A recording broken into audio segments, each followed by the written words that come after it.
The U.S. executive order in sharp focus. We see tweets flying back and forth, X posts, if you want. Its Topical starts right now.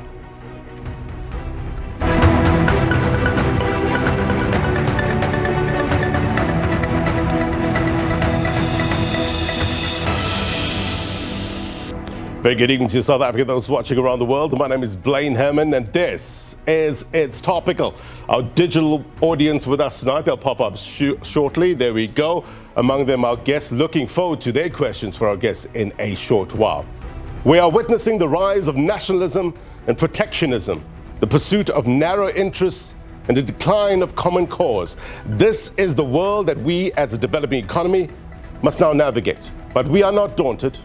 We will not be deterred. We are a resilient people. We will not be bullied. Not my words, of course. It's an excerpt from President Ramaphosa's State of the Nation address. It was said prior to an executive order signed by America's President Donald Trump, stating that the U.S. shall not provide aid or assistance to South Africa, and I quote, "The United States shall promote the resettlement of Afrikaner refugees escaping government-sponsored race-based discrimination, including racially discriminatory property confiscation." Now, the statement also says South Africa has taken an aggressive position towards the United States and its allies, including accusing Israel, not Hamas, of genocide in the International Court of Justice and reinvigorating its relations with Iran to develop commercial, military and nuclear arrangements. Now, the Ministry of International Relations says the foundational premise of this order lacks factual accuracy and fails to recognize South Africa's profound and painful history of colonialism and apartheid. Now, how are the sentiments expressed by the President Ramaphosa, that is, during the State of the Nation address, being seen in the context of this latest U.S. executive order targeting South Africa? Do you feel that South Africa's insistence on its non-aligned stance engenders more and more skepticism from countries like the United States? BRICS Plus, South Africa's enthusiasm to work with countries like Russia, China, and Iran. How's that viewed? And to what extent is their belief in this country that a diminished U.S. position equals a more just world? It brings us to the question of the week, and we're asking you, U.S. President Donald Trump has signed an executive order targeting South Africa. What's your thoughts? What's your reaction? Simple question. Bound to get some complicated answers, right? At SABC News_TV. Let's walk talk. Let's get you some context as always. What do you make of South Africa's foreign policy? Is it coherent enough? Does it encompass components such as economics, security, political components? Let us know your thoughts at SABC News_TV. Perspective on this matter coming up. But now, time for your roundup.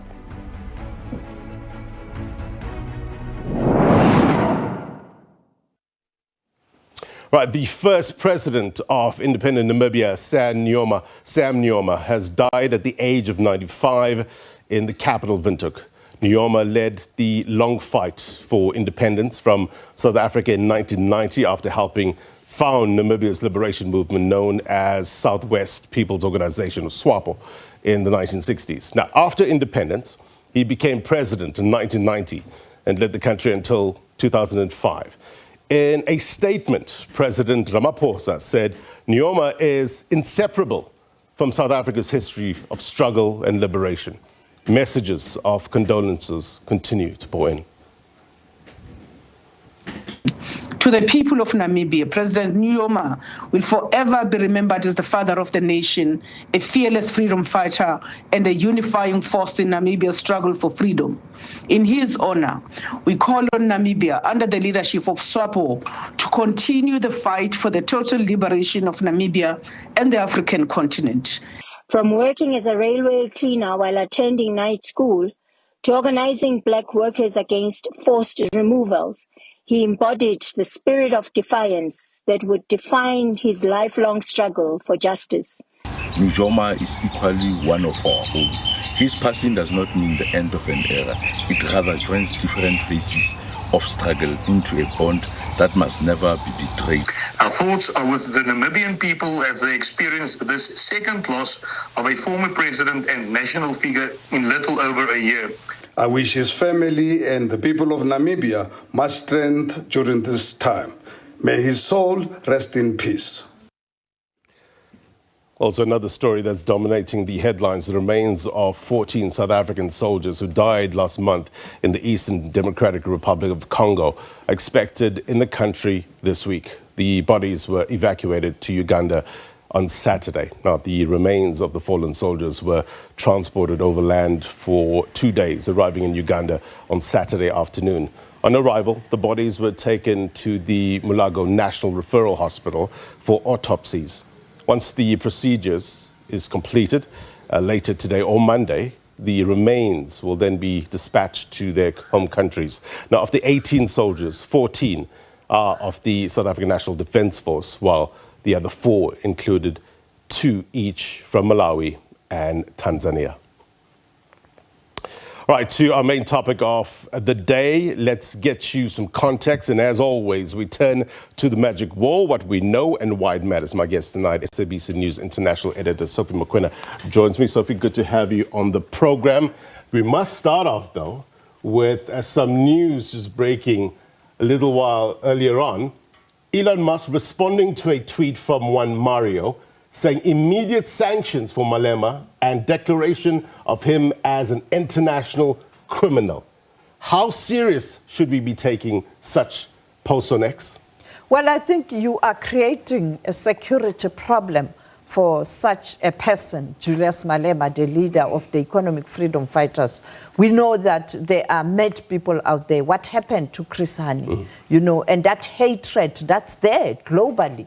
We've seen the rise of the right-wing groups, and you can't take these statements light in terms of perhaps making the radical right-wing to be emboldened.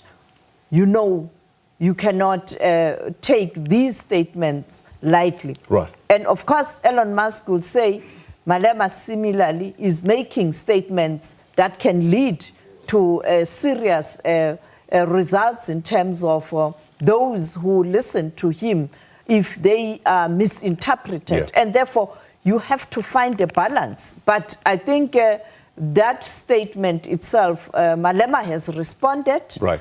And I think you look at the social media is red with the response. Right. People on the continent rallying behind Julius Malema, even in the country, united now in support of Malema, while the small constituency or group of people are also supporting Elon Musk. And therefore, the polarization of the world, now it's taking root. Right. And unfortunately, these are 2 South Africans, even though Elon Musk is now an American. I think we have control the response from the EFF regarding this. Let's play it for the viewers. Calling for the ceasing of operations of all of Elon Musk-owned companies, inclusive of X, if necessary, to stop operating in South Africa. Let's establish our own social media platforms, because it seems as if the relations with the United States of America are going to be determined by bullying and submission, and we should not allow ourselves to be subjected to that. Elon Musk in the geopolitical stage, to what extent does he have this influence over Donald Trump? And to what extent is Donald Trump's worldview that of Elon Musk's? Donald Trump's worldview, it's Elon Musk's worldview. We know that Donald Trump is more to the right. The same with Elon Musk. We've seen both of them supporting the right-wing organizations in different countries, particularly Elon Musk. That is why the president of France had to issue a statement. He did the same with Germany, that is going to elections. The same with the United Kingdom, going to elections. All these individuals that he is supporting in those countries and organizations are more to the right. And therefore, we know that is Donald Trump's view or worldview. And therefore, you have people who share the same view or political view. at a global level, including in the United States of America. You can't blame Donald Trump alone. Yeah. You can't blame Elon Musk. They are the same. They believe in these more right-leaning policies and also ideology. In hindsight, was it a mistake for President Ramaphosa to meet Elon Musk? I think the president didn't anticipate how Elon Musk is an opportunist, how he likes to be around power and aura, because he sees himself as powerful because he's got money. And therefore didn't realize that he is going to use that against him for his own interest. And that's what's happening. Right. He likes to be around powerful people, and he likes to show that he can control powerful people because he's got money. Right. These are two big personalities, that of Donald Trump and Elon Musk. I wonder in the near future if there's going to be a clash of so-called personalities over policy, etc. We'll wait and see. What about this? America won't attend the G20 summit. How much of a blow is that for the G20 summit here in South Africa? I think for now, the foreign affairs ministers that's going to take place in South Africa in a week's time, it's not a huge blow because you have other countries that are coming.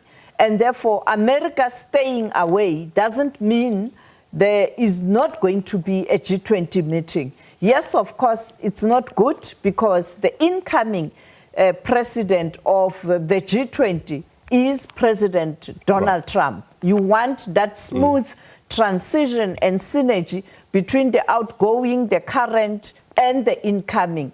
We did have that with the outgoing, that was India, the incoming, that was South Africa, and the current then, it was Brazil. Right. So now you have this problem now with the United States of America.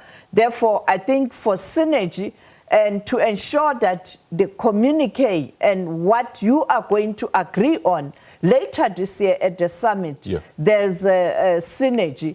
It's likely not going to happen because there will be people who would agree with Trump in those countries where they believe Trump is correct and they are members of the G20. What's the problem here? What's the sticky point? What's the gripe that America has with South Africa currently, or the Trump administration has with South Africa?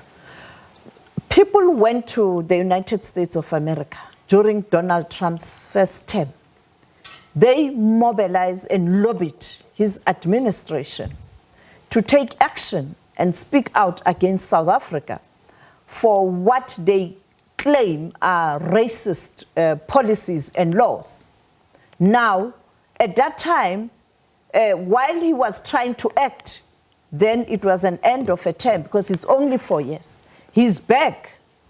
He now has Elon Musk supporting those views. And those people who went to United States of America, they can deny as much as they want. But the reality is, remember, Americans read and see and hear what's being said. And many people don't even verify information. And now here we are. And unfortunately, with Elon Musk, they even believe, because here is someone who was born in South Africa, who's got friends in South Africa, who still has connection with the country, supporting those assertions. And therefore, this is where we are now. Right. And you are dealing with President Donald Trump. You know, President Donald Trump is a transactional leader. He doesn't really take time to apply his mind, do research. He acts, and he acts now. Right. So I wonder if that is the case, that he's a transactional, his approach is transactional, how should Pretoria now react in a strategic way? Because we have things on the line here. AGOA membership is one. Is that in jeopardy now? The AGOA is the brainchild of the Republicans during President Bush and also later with President Mbeki. And therefore, AGOA is the brainchild of those countries to strengthen it. Now, if they pull it, including PEPFAR, you are going to have a problem. based on the American companies that are benefiting from AGOA. Right. Not only American companies, but also companies outside America who have established assembled areas like your motor industry, who are using South Africa for their exports to the United States of America. Right. So it is not only South Africa that is going to suffer, including countries on the continent. And therefore, maybe the engagement and proper analysis will lead to synergy prevailing. Right. But for now, the way President Trump is behaving, there's that possibility. On the aid, he has already indicated that he's going to cut aid. Right. And the other important issue to note is that with President Trump being in power, you need someone to step forward, right, to take space of the United States of America as the leader of the world. Who was that? During President Trump's first term, the Angela Merkel, the Chancellor of Germany, did step forward. Right now, I don't know whether there's a leader who can step forward and try and pull the world together. And look, it doesn't make it any easier with regards to pulling the world together when Donald Trump administration is smacking countries with tariffs. Canada and Mexico, I understand there's a pause for now, but 30-day pause. But this has the potential of sending economic shockwaves across not only North America, but across the world. Yes, indeed. Across the world, we saw when he signed those executive orders, the whole world, the markets were affected, including South Africa. And we are waiting to see what's going to happen on Monday, whether the rand, how is it going to react. But you expect those shock waves. But we know that many leaders in the business industry, but also the central bank governors and those who mentor globally, who control the economy of the world, have factored in Donald Trump as the leader of the United States of America. So you'll see those movements, but behind the scenes, it was expected that this is what's going to happen. It was not going to be business as usual. Appreciate your context as always. Sophie Mokoena is SABC News International Editor. We're going to flesh this out in a short while. Let's get the discussions on the road. Join me a number of guests that we invited. Chrisphin Phiri, Department of International Relations and Cooperation, is with us. We also have, good day, hello. How are you doing, Patrick? Patrick Kadima, Wits School of Governance International Law Specialist. Kriel is the CEO of Afriforum. We also have Yvette Raphael from the Advocacy for Prevention of HIV and AIDS, and Christopher Gevers, lecturer International Law, Jurisprudence, Legal Theory, and Foundation of Law in the School of Law, UKZN. Thank you so much. We also have our digital audience as well. As per normal, if you have any questions for our guests, please raise your virtual hand and I'll do my very best to get you on the program. Kallie, Kriel, maybe I can start with you. You had a press conference yesterday stating Afriforum's stance on the matter with regards to this U.S. executive order. But to what extent does Afriforum have the U.S. President Donald Trump's ear? How often are you meeting with him or his administration? Yes, I must say it's ludicrous if people think that we speak to the American president, we tell him anything and he just believes it. In fact, with regards to this Expropriation Act from Afriforum side, we have not engaged the American government at all. Why these allegations are being made, and that's unfortunately an old political strategy. If you have somebody like the president of South Africa, you have some senior ANC leaders that have behaved irresponsibly, they try to evade the responsibility for the negative effects of their actions. And the easiest way is to now to go and get some scapegoat. Also with regard to Elon Musk, we can speculate on what his role is. We cannot change that. Let's rather say, what is our role in South Africa? What happened? The president signed the Expropriation Act that has the phrase in section 12.3, expropriation with no compensation. The Deputy President Moshatile said that means expropriation without compensation. We wrote to the President last year in April urging him to refer it back to Parliament because we said this is going to have very negative implications internationally. The President simply ignored us.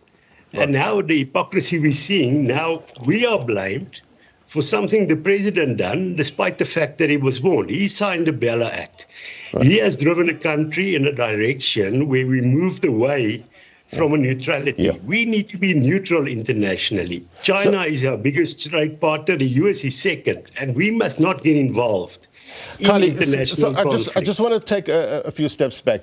You said you wrote to the President, President Ramaphosa, that is. You didn't get any response. Following that, did you, as Afriforum, then start lobbying groups within the United States to take up your cause? No, we have our campaign, and people can go and look at our campaigns, which of course is public. We send out statements. It does not target specific countries, but people now saying that those are lies. If people think we lie, go and bring me any statement that is not true. So you're saying that you are not lobbying anyone in the United States to take up Afriforum's cause with regards to land? No, we have had meetings with regard to various groupings in the US. With Elon Musk in particular? But the irony, no, definitely not. The irony is our meetings that we've had over the last 2 years was focusing on trying to save the AGOA agreement. Our colleagues at the Solidarity Movement has been to the US numerous times after the Democrats and Republicans, a number of them brought into place that act that wants to review linked ties with South Africa. Our view was, and we had to make presentations there to say, don't kick out South Africa out of AGOA because it will harm the normal people in the country. And the politicians that are disrespecting property rights, they will sit comfortably. And now the President has simply made it impossible for us. And now he's turning around and saying, this is Afriforum. We try to be loyal to the country. We still are to the citizens. The disloyalty we are seeing is that say we don't have to respect property rights, even though we've seen what the consequences of that is in Zimbabwe. That is disloyalty. Let me bring in Chrisphin Phiri. From what you're hearing from Kallie Kriel, do you still maintain that Afriforum has crossed the line here? I think we've all seen the interview with Tucker Carlson on Fox News. We've all seen them with John Bolton. In fact, immediately after the Tucker Carlson interview on Fox News, this was in 2018, a couple of days, if not a day after that, President Trump, then tweeted about land confiscation in South Africa. So there's a direct link between their presence in the US, the type of people they've been meeting, and the historical actions, actually, of President Trump. This is not new. We saw President Trump saying that there would be an investigation done by Secretary Pompeo at the time. Nothing has come from that investigation. But now this is where we are. So Kallie can really do some nice tap dancing there, but there's evidence of them being in the US, engaging in a particular way. Go on, Kallie. Can I ask, what is the evidence? What did we say? When did we say it? To whom we said it? We visited the US, but you're now making these sweeping statements. Where did we lie? Who said it on our side? To whom did we say it? I want you to give me those sources. But you can't. You can just say we were in the US, and now you want to take away the responsibility of this government that left our people in the lurch, and you're just making sweeping statements. Give me the statement. When was it said to whom? The public record is there, Kallie. But in fact, let's go to the Expropriation Act, which is a source of concern for you. And I think many times you actually even go as far as saying... Kallie, just 1 second. Let him respond. He's responding, Kallie. Let Chrisphin respond. What public record? It's there. I mean, we don't have to debate the nitty he said, she said. You have evidence as government. You simply have to go on the internet, That's all I'm asking. watch the Tucker Carlson interview, and then follow the sequence of events that emanated from that. That's just one example. Let's just deal with that. So the Tucker Carlson interview, is being cited, Kallie? Yeah, what did Aris Root say? Nothing of that we are accused. Tucker Carlson said these things. So we are hearing now, I've asked Chrisphin, give me the exact words that was said, give me the source, give me the date. It's not possible because you're driving this propaganda to try and avert the president from taking responsibility. So we are being dealt with cards that come with an executive order now for a stopping of aid to South Africa. It goes on to say for the resettlement of Afrikaner refugees, as the executive order puts it. How is Pretoria reacting to this? Well, firstly, it's to call it out as misinformation, and even Kallie agrees that it's misinformation. Firstly, the idea that there is land confiscations in South Africa targeting specifically even Afrikaners at that, it's preposterous. I think agri-business has also come out, Agri-SA has also come out to say there is no such thing happening.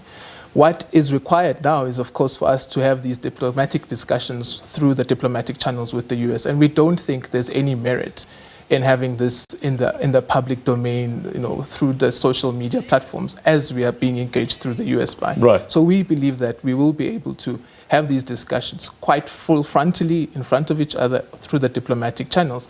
But also, again, it's important to really correct the misunderstandings that are still being perpetuated by some people inadvertently or advertently, for example, claiming that the Expropriation Act is solely about land reform. It's not about land reform. It's a standard expropriation act which deals with a number of issues, which would enable the state, first and foremost, to deal with property that is below a market value, determined by a certain set of principles. So the idea that we're going to wake up one day and some people cite a Zimbabwe example, there'll be people outside your house saying, you are now being evicted. In South Africa, is literally impossible. There are many procedures that this same act puts in place. Very clear how you go about, how you even reach the conclusion that land should be priced below the market value, or property should be priced at market value, is subject to an evaluation. So it's not a willy-nilly, it's not arbitrary at all. Do you think, though, that Pretoria could have communicated better with the United States, be it via formal diplomatic channels or even back channels, to put across the facts with regards to the Expropriation Act? Did you miss an opportunity? No, South Africa has been communicating quite firmly with the United States. You would have seen a number of delegations, one led by Minister Lamula quite recently at the US Capitol. President Ramaphosa himself has met with a number of interlocutors during the UN. So we have been engaging. I think this transition in the administration has seen the interlocutors change, but the message remains one. South Africa is a constitutional democracy. And that means, in fact, Kallie, that in Section 25 of the Act, the property rights are enshrined. How we then deal with that is further defined in Section 25 and other legislation as well. I just want to make this one point, Blaine, and a lot of people make this point. They say something like, oh, but South Africa is, in the latest numbers, 140 race laws. This is post-democratic South Africa. On land alone, the apartheid regime had 17,000 laws. And you can look at this, I think, is a quote by Professor W.J. Du Plessis, I think, from the University of Potchefstroom, who cites this fact. So this tells you that the land question on its own was subject to 17,000 laws. How do we undo the effects of that? Of course, you will then have to have legislation. That speaks to directly the harm that was caused by the apartheid regime. This executive order, Patrick, has created a lot of debate. You heard sentiments. Tell America to shove it. We don't need them. Is there a danger in that approach? I don't think there's a danger in that approach. I mean, look, people have, or the citizens of the country have feelings, and sentiments to what transpired, led by other lobby groups such as Afriforum and so on and so forth, But what I think is the right procedure is, the diplomatic discussions that need to continue. And I don't think that at all it was Pretoria's fault, or the lack of diplomatic communication thereof from Pretoria. I mean, we see the current American administration, the Trump administration, how it is acting. There's lack of information or misinformation. We're in that age, where you find his associates on Twitter or X, as they call it, stating, false statements and so on and so forth. So I think it's a response, I think, from, if I may say, Africans who are really tired, of being probably seen as second-class citizens in the global sphere, and hence their response of saying, they can take the aid and so on and so forth. But I'll be very cautious because, certain, for example, aid that the United States of America gives, not only to South Africa but to the continent of Africa, aids countries to achieve certain goals such as PEPFAR and Right. The PEPFAR, the government has clarified with regards to the funding. It's about 17% with regards to the PEPFAR aid.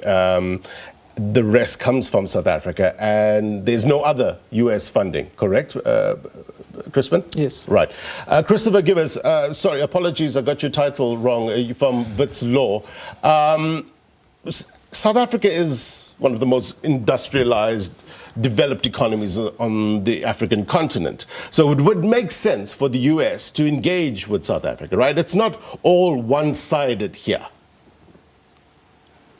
No, of course. I think, one has to take a couple of steps back to say that this action is not just based on a faulty premise about the Expropriation Act, but arguably it's a violation of international law, that there's an obligation under international law to engage in diplomatic relations. But there are limits on that. And one of the limits is the principle of non-interference, which says that a state can't interfere within the sovereignty of another state, both its internal policy and its foreign policy. And so we're not just dealing with an illogical process, we're dealing with an unlawful process as well. And I think we have to bear that in mind. And yes, to answer your immediate question, absolutely. I think we underestimate how much the United States needs us. If we want to understand how much the United States needs South Africa, look how long it took it to oppose apartheid. We have our own strategic interests and our own strategic value, and we should absolutely stand up, not only for ourselves, but for whoever else will fall victim to this kind of bullish behavior. All right. We need to take a quick break. When we come back, I'm going to bring in Yvette Raphael to talk about the consequences, the real-world consequences of putting a pause on aid here in South Africa. How does it affect those who are trying to fight HIV and AIDS on a daily basis here in South Africa? More next.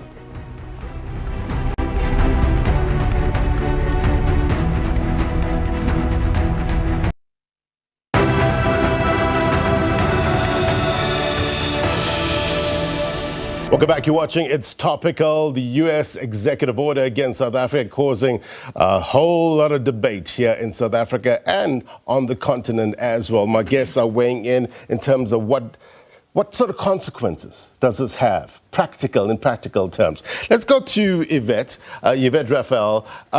With regards to pulling funding, we know that 17% of the funding in terms of South Africa's program to fight HIV and AIDS comes from PEPFAR. The rest comes from this country. But talk to us about the on-the-ground issues or consequences. When you heard that this was happening, what was the activity on the ground? If you can unmute Yvette. Thank you so much. And just to say, on the 20th, Donald Trump froze aid across the world, and not only in South Africa. We received stop work orders pending a 90-day investigation, and many organizations who are focusing on HIV prevention, HIV treatment, had to close doors for people living with HIV, not knowing where to go and get their treatment. What we also risk to lose very important research that is happening in South Africa that had to stop because of these stop work orders. People living with HIV and South Africans are confused. Where are they going to get their treatments? Unlike the US, we don't discriminate against trans people. We don't discriminate against the LGBTI community. So some of these stop orders put us in a real frenzy across the world, and not only South Africa. But I must say, when these stop orders happened, and the aid was stopped by the U.S., by Donald Trump, a lot of things happened. On X, a lot of stigma started coming out, a lot of people speaking up and almost being happy and glad that the aid stopped because of corruption whatsoever. And all of that is misinformation. US aid PEPFAR dollars in South Africa help a lot of people. I do understand South Africa fits the bill for majority of our treatment, but the aid assisted in so many of the gaps that we have. Give us some example, Yvette, so people can understand. So the public health sector is where everyone goes to get their HIV medication, treatment, as well as prevention. However, to stop that gap, we have a lot of organizations who go into the communities where the communities cannot reach their clinics, where there are no clinics. These mobile clinics go and assist. They do HIV prevention for treatment, as well as they do HIV testing. So in these communities, these services have stopped, and they had to, people have to go to our government clinics. But I want to talk about the only 17%. The only 17% translate in billions, which we don't have as a country. I know our Minister Aaron Motsoaledi is always excited to mention that, but these services were created because there was a gap. We'd like for him to immediately start working with us for us to build a space, a stopgap, until we find real long-term solutions for what is happening. Also, just to say, the LGBTQI community in our country will not be discriminated against. The stigma that is happening on X, where all of this is happening, I think America's been run from X, and nobody is talking about it. Even the misinformation that led to the recent executive order is because of the misinformation and the excitement of some people when the aid was cut. And this has real life implications. If people living with HIV don't get their medication, don't get their treatment, we will see a rise in new infection of HIV, and people are going to die. And I hope those who are celebrating are happy now, because the misinformation has reached the correct ears, apparently. And all of this is because white South Africans feel that they are not part of our country. Kallie, Kriel, in part of your statement, you said that Flip Base, chairperson of the Solidarity Movement, of which Afriforum is a part of, is going to reach out to President Ramaphosa and will also visit the US soon in an attempt to find solutions in this regard that will benefit everyone. You heard what Yvette has said. Do you regret the way things have turned out, given the fact that this aid is being pulled? Yes, well, it's terrible what we're hearing from Yvette, and I think that is exactly the reason why our message has always been, please do not punish the normal people of South Africa. It is not the politicians that are being punished, it is the people that needs that HIV medication. What is the normal people, Kallie? What is the normal people? The normal people of South Africa is the ones that voted for the ANC, that you thought the executive order is going to miraculously just be for the president and for Julius Malema. However, we are the people that voted for the... No, unfortunately, you're getting way too much time, and it's caused way too much problem. He asked me... Let's hear from Kallie. Kallie, you can complete your thoughts. Yvette, let's hear... Yeah, you see, that is exactly the point. Yvette, if she listens, we have, in fact, in the US, asked that this kind of assistance should not be stopped. And Yvette can be angry now, she can try and shout me dead, but the fact is, it is the government. And by the way, the majority of people didn't vote for the ANC, you're incorrect there. But it is the government that alienated the US. Now we have to have cool heads and say, what can be done now? How can we solve this to make sure that the HIV assistance goes ahead, to make sure that we are part of AGOA, and then we must say what went wrong. And that is why we are going to engage with the presidency to say what can be done to solve this, and then go to the US to try and solve that. And that has been our role all the time. Crispin, let me just bring in Crispin on that part, Kallie. The Afriforum going to the US to try and sort out this issue. Is government in support of the help, of the assistance of Afriforum in order to sort this out?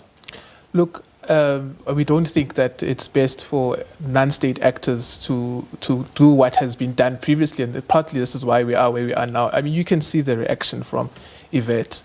People know the truth.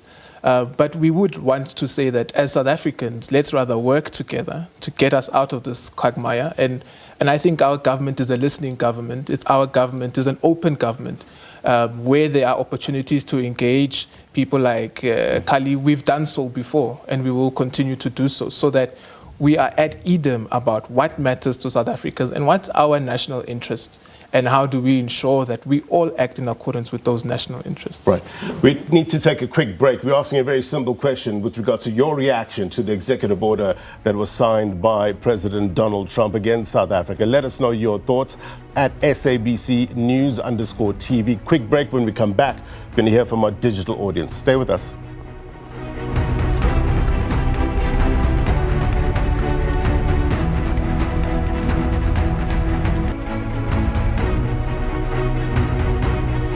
Welcome back. You're watching It's Topical. We're talking about the executive order signed by President Donald Trump, U.S. President Donald Trump, against South Africa. It deals with an array of issues. Let's get our digital audience take with regards to this. Let's hear from Tina Bella. Tina, your take, your response, your reaction to this executive order. Tina, if you can... There we go. Yes, I've got. Thank you so much, Blaine, and good evening to all the studio audience, the people that are there. Kallie, good evening, and good evening to the people outside, your listeners. Okay, you know what? My first reaction was when I heard this, and you're going to laugh at me now, but I put my fist in the air and I said, yes. There's a reason, a very big reason for it, because for the first time, it's the best thing that could have happened to South Africa in a very, very long time, because the only negative about this is that President Ramaphosa can go now and say, no, okay, but now he's turning against America completely. But I think Mr. Trump had the insight to do this, not only because that he's crossed with us or whatever the case may be, but because he sees that we cannot work together. South Africans has never been able to work together. Now, for the first time, we have the opportunity to take hands in 30 years or 40 years or 50 years for that matter. So just so I understand you, when you put your fist up in the air and said yes, was that for the pulling of aid or for the opportunity to resettle in America? Or both? No. Definitely not America. South Africa is my country. Sorry, Yvette, but that is the truth. And I know that you said what South Africans feel they are not part of our country. That's not true. I have never, ever been feeling more part of this country than right now after Donald Trump said he's pulling the aid. I know it is detrimental to people like Yvonne with the AIDS and everything. And I'm a huge problem for a lot of things in the country. Hold on, Yvette. Hold on, Yvette. Thank you. But the thing is, as a country, white, black, right, whoever's living in this country, we've never been able to stand together. Okay. Never. Yvette, I'm going to come back to you. In a short while. Let me just get a few more comments from the digital audience, and I'll bring you in. Jeremiah, let's hear from you.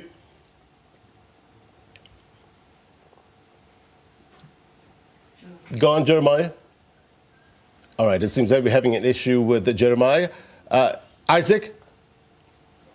Good evening, Brain, and good evening to the listeners and viewers at home. So basically my reaction to this executive order and the reaction from South Africa and the national world from it basically is that there's a lot of misinformation and disingenuous characters that are in South Africa that push this information that basically in South Africa, the Afrikaner white minority is under persecution, they're having their private property taken from this act. So basically that's very untrue, because right now in South Africa there is no Afrikaner farmer that has had their farm taken. Right now at the time of saying this, there is no Afrikaner basically that's being genocided for basically being Afrikaner.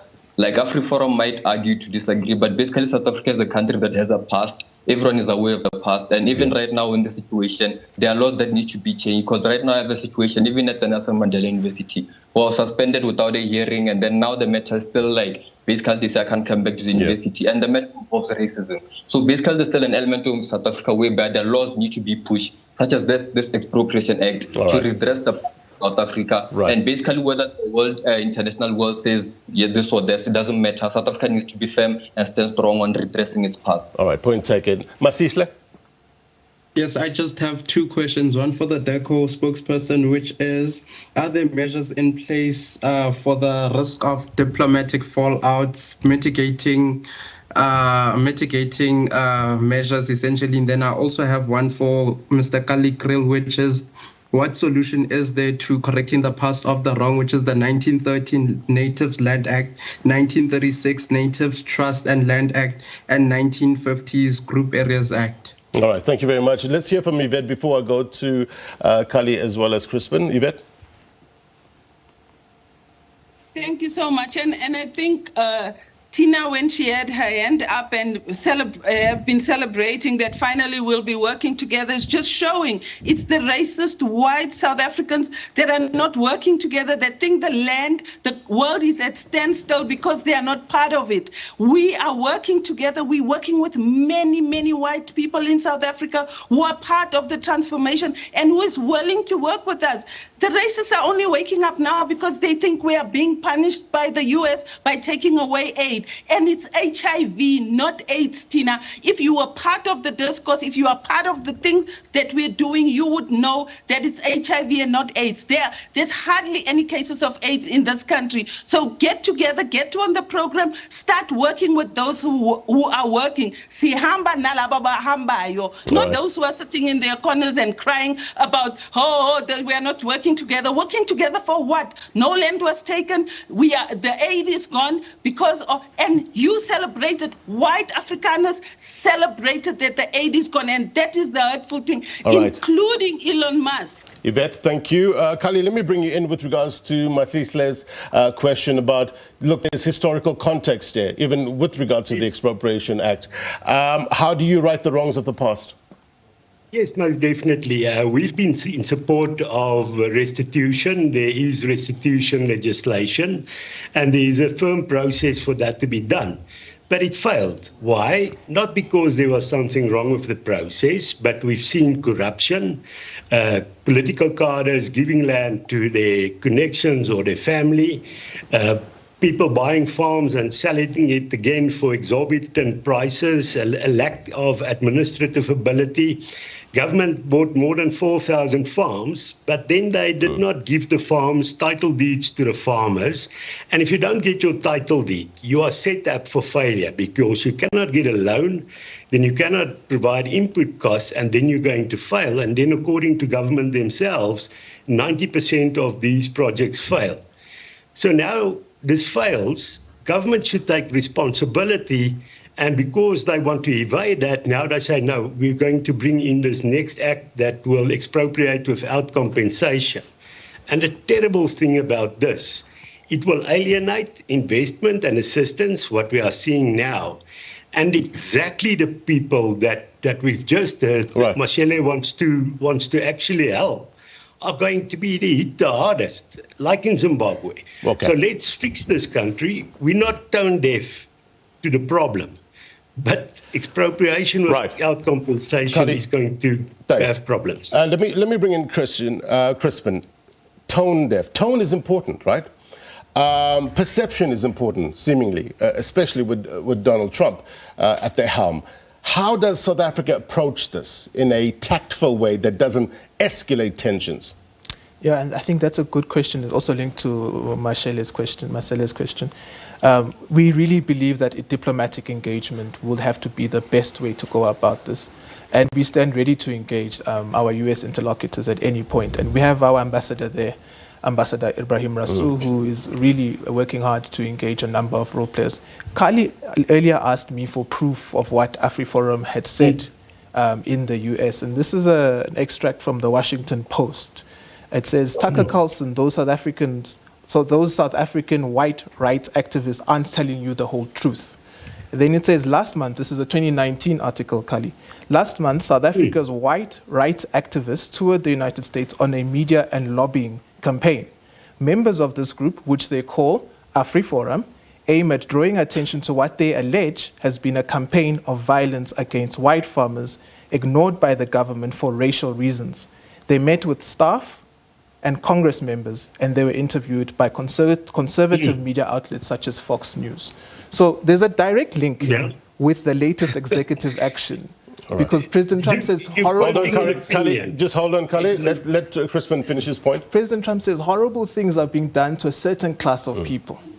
And then what do we see later? His executive order is exclusively dealing with the Afrikaners and granting them refugee status. So there's a direct link with their campaign, what has been reported in media in the USA, and what has now resulted in this executive order. Patrick, how do we bring down the temperature at this stage? I mean, my brother Crispin will be based to answer that. But I think now we have to engage in diplomatic relations. You know, he has said it that the government is ready to engage. The question here is the American government ready to engage with South Africa to bring down the temperature? You know, I think, to be honest, Pretoria has always been willing to engage any partners, you know, that they have differences with. You know, given the history of the country, given the foreign policy of the country, and at this point, I just think that you know, it will be engagements that need to take place. But I don't think that the Trump administration is ready to engage if you have a Secretary of State that goes on Twitter, does not engage his counterparts, goes on Twitter and says he's not going to attend the G20 summit. Christopher, we have a government of national unity. Many within the government of national unity have different points and opinions about this matter. How important is it to have one consistent message that South Africa will put forward as a government in order to sort out this issue? Well, I think it's important to get consensus in government. Apologies for that. But I think we must recognize that our constitution is very clear on this.